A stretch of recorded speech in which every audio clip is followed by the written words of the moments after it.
Hi there, and welcome to the Battle for a Healthy Voice. I'm David Moyer, vocal coach for this show, and our podcast host and producer is Sunny Gold. And here's Sunny. Hi, David. Hi, everyone. Sunny. Thanks so much for joining us today.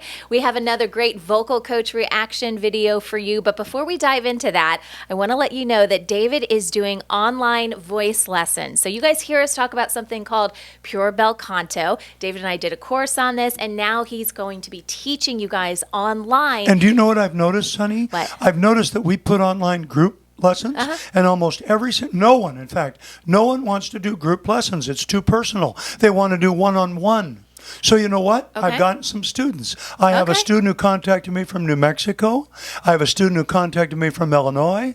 And I have one who contacted me who I think lives in either India or maybe some across the ocean, and we can't seem to contact each other. I've tried. It doesn't connect. Oh, no. But that's what's happened. And we've had 22 people view the online lessons. Yeah, so that's you're great. welcome to take in a group or one-on-one. Yeah. If that's a little too much for you, if you want something more personal, David can do personal stuff course. too, the one-on-one stuff. In fact, he's going to give you a one-on-one vocal lesson anyways, just to see if you even wanted to be part of the group Yeah, it's lesson. free. So it's free. No catch. Yep, absolutely. So check that out. Our website is purebelcanto.com. All right, David, vocal coach reaction video today. We're talking about Taylor Swift. Who's a phenomenal performer, Yeah. a great songwriter, a great whoever, if she produces, she's part of it, I'm sure. She has a great team. I mean, every one of her songs is produced so professionally, it draws you in. It's like a mini movie. Well, her music videos are mini movies now. I don't know if you noticed that, but I feel like a lot of the big artists, they create these like mini movies. and they part of draw their you music in. They're videos. so good. Yeah, yeah. I mean, like her most recent one, but you've got one that I didn't see a live performance of a song that I'm familiar with, but you Right. just showed it to me today. Yeah, so we're going to check out two videos today. One I found, now on the internet, it's labeled as her first performance. Who knows if that's really true, but supposedly she's 15 years old in this first video. It was like her first hit. It was called Tim McGraw. When I was doing research on this, I actually found a video where she sang it to Tim McGraw. That's not the one we're watching now, but I was like, fun. oh, interesting, right? Like no Yes. pressure. Yeah, no pressure. Just Tim McGraw. But let's listen to Taylor Swift at age 15. Okay. You said the way my blue eyes shined, put those Georgia stars to shame that night. I said that's a lie. Just a boy in a Chevy truck that had a tendency of getting stuck on back roads at night, and I was right there beside him all summer long. And then the time we woke up to find that summer gone. But when you think Tim McGraw, I hope you think my favorite song, the one we danced to all night long. The moon like a spotlight on the lake. When you think happiness, I hope you think that little black dress. Think of my head on your chest and my old faded blue jeans. When you think Tim McGraw, I hope you think of me. There you go. If you think Tim McGraw, hope you think Well, Taylor Swift. She wrote a great song. Yeah. And I can see on the live performance, she knows how to keep focus on people, instead of watching her guitar, Oh, yeah. looking down. She's Yeah. got great contact with the audience. In regards to her voice, if she's had training, it's not healthy training. The sound of her voice, it tells me that she's using her throat to sing with. And the interesting thing is, yesterday it was brought to my attention that I should critique Taylor Swift. And I said to my student of 13 years old, Josh Porter, takes guitar from me. He said, you ought to do a critique on her. And I said, well, why? He said, because she's got 440 million subscribers. I said, wow. Let's look at her latest song. She's got 33 million views in 3 months. You know what? Here's the challenge that I have and we have with the Battle for a Healthy Voice. people don't know what vocal health sounds like anymore. Yeah. At all. In fact, they become so accustomed to the type of speaking that goes with this that if you speak this way, hi, how you doing? Then you're going to sing the way you speak. Mom and dad speak that way. Grandpa and grandma speak that way. So I'm going to think. I'm going to go, if you think Tim McGraw, I'm going to use my throat. Well, she's not doing it as tight as I am because I destroyed my voice. And those of you who haven't watched the videos, 3 surgeries anyway, doesn't matter. But the point is, she is using a percentage of tension in her throat to produce the sound. The sound is kind of squeaky or sort of like squeezing it through a small throat. Like that. Think about me. Like that. It's kind of, I feel the nasally too. Yeah, like and nasal, yes, leaks through the nose as well. Right. And in Pure Bel Canto, we teach the tone rides on the breath. Ooh, and it does not come through the nose. Ooh, but there is nose in the tone because the nasopharynx is a resonator. And believe it or not, when you sing a note, there are actually 4 notes sounding. You might not know that, but please contact me and we'll talk about it. Anyway, they go into the different caves in the head. There's 46 resonators in the head. And then there's the body singing video we have where the bones vibrate. I mean, the little bones and all the bones. Everything is a vibration. Okay? So, response. Taylor is singing very out of tune. She's certainly singing as best as she can, but she's had no training, or the training she's had has been improper. And all I would say is, I wonder how she's going to hold on to that voice for her career. And then I listened, that's what I was wondering, then I listened to a recent release, what I just said. Yeah. 33 million views. She still has that voice, but it's much more strident. Unlike the video if you watch with Axl Rose, Guns N' Roses. But Axl Rose was using a much more compressed sound, a higher degree of compression. Right. And when you hear him in his latest, there's just almost no voice left. There's not a lot of range in her song, No. so I feel like she can hide it more. Yeah, and you know what? My wife said that this morning. I talked to my wife, Kathy Mangione. By the way, Chuck Mangione's first cousin, and Kathy's a voice teacher. And Kathy said, David, just what Sonny said, she hides her voice in a short range. And as a result, you don't have to deal with ranges in a song.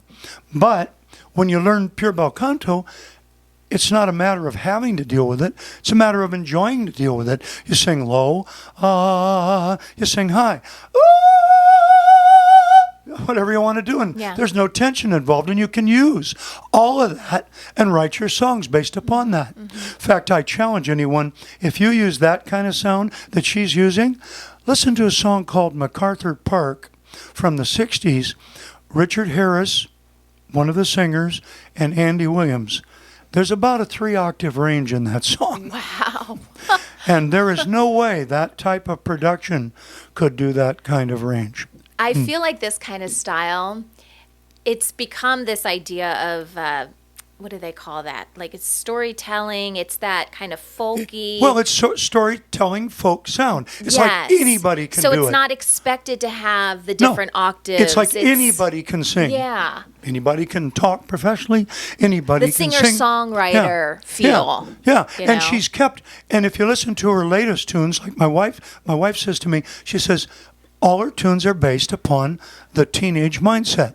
Boy meets girl, boy leaves girl, or girl leaves boy. It's, it's just that kind of thing. And so she stays in the mindset of the youth, and she has 440 million subscribers. And it may also be because if you see any of her concerts online, there's always people singing along with it. Yep. And if your songs have a huge range, your audience, they can't sing along with so you these as are much. singables. Yeah. So, and when you sing the songs, you feel like you're more a part of the song. So it might be part of that connection she has with her audience. I think that's a good statement. Yeah. I'd support it. Yes. Yeah. Well, let's take a look at this second video. So this was 10 years later, 2016, Shake It Off, a huge Taylor Swift song. Okay. This is a studio version. I don't know if this is at a radio station or something like that, but they had musicians in like a radio kind of booth, and they were doing it live, but but they had, some help because these were professionals. And listen carefully. They might have the auto-tune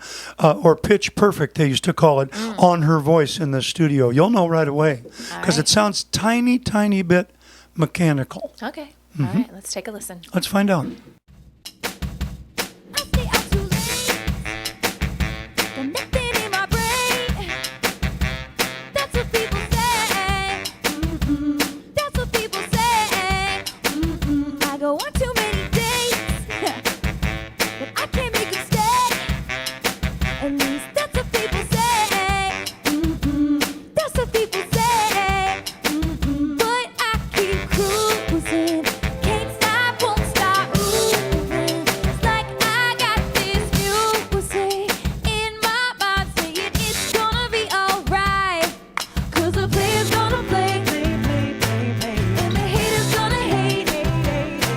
That's not auto-tune or pitch perfect. That's Taylor Swift's voice.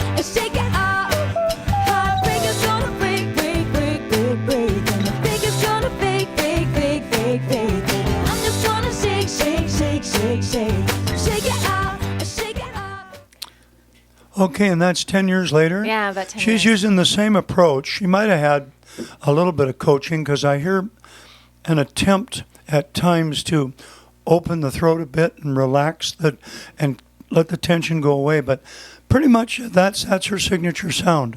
And it's quite out of tune.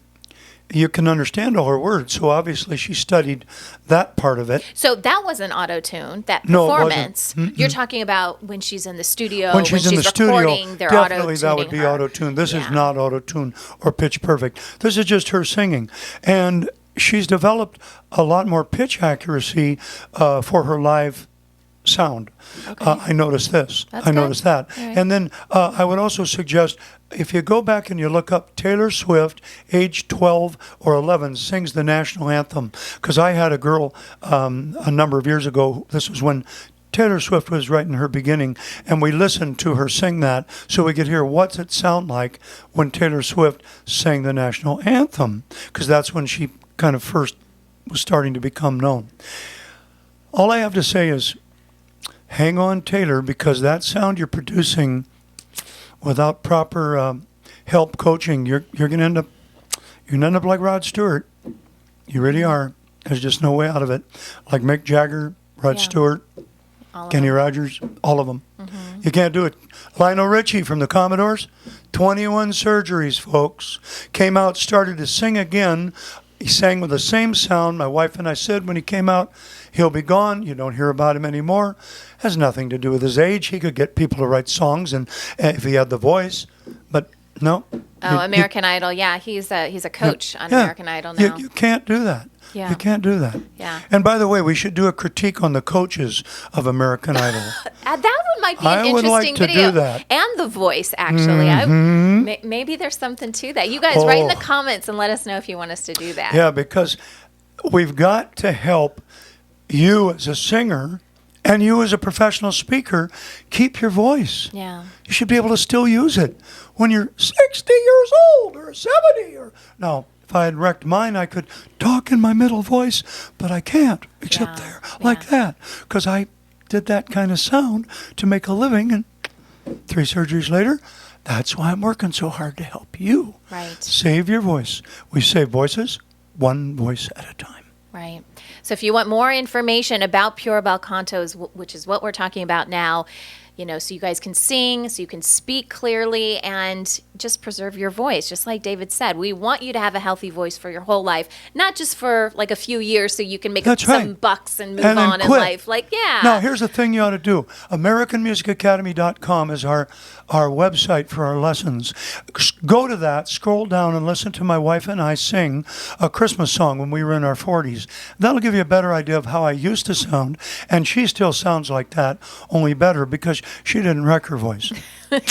So go ahead, check out those resources, guys. If you haven't subscribed to our YouTube channel, do that as well. We want, we're putting out a couple videos a week, and we certainly don't want you to miss a thing. Check out the website. That's where you can learn more, whether you want to do group classes with David or maybe you want to do one-on-one stuff. I'll let you guys Sure. figure that out. There is a form on our site where you can reach out and connect with David directly. Hey, Sonny, when they look up the videos, do they all come in a row and they could actually have their choice. When they look up the Battle for Healthy Boys, do all 23 of our videos just come up for Are you them? talking about the website or YouTube? Yeah, the YouTube. YouTube, it's according to playlist, but they can see the most recent videos. It depends on so how they could look at it. They could look at the Bee Gees critique Yeah, they and the can look Bruno at all Mars that. critique. But if you guys Michael really Jackson. like, the vocal coach reaction, we do have a playlist for that. So if you just want to look at those, Oh, you great. can. Yep. Wonderful. Thanks, Yeah. honey. All right. Thanks for all you do. Yeah. Thank you, guys. Thanks, and we'll see you in the next video. Yep. Bye-bye.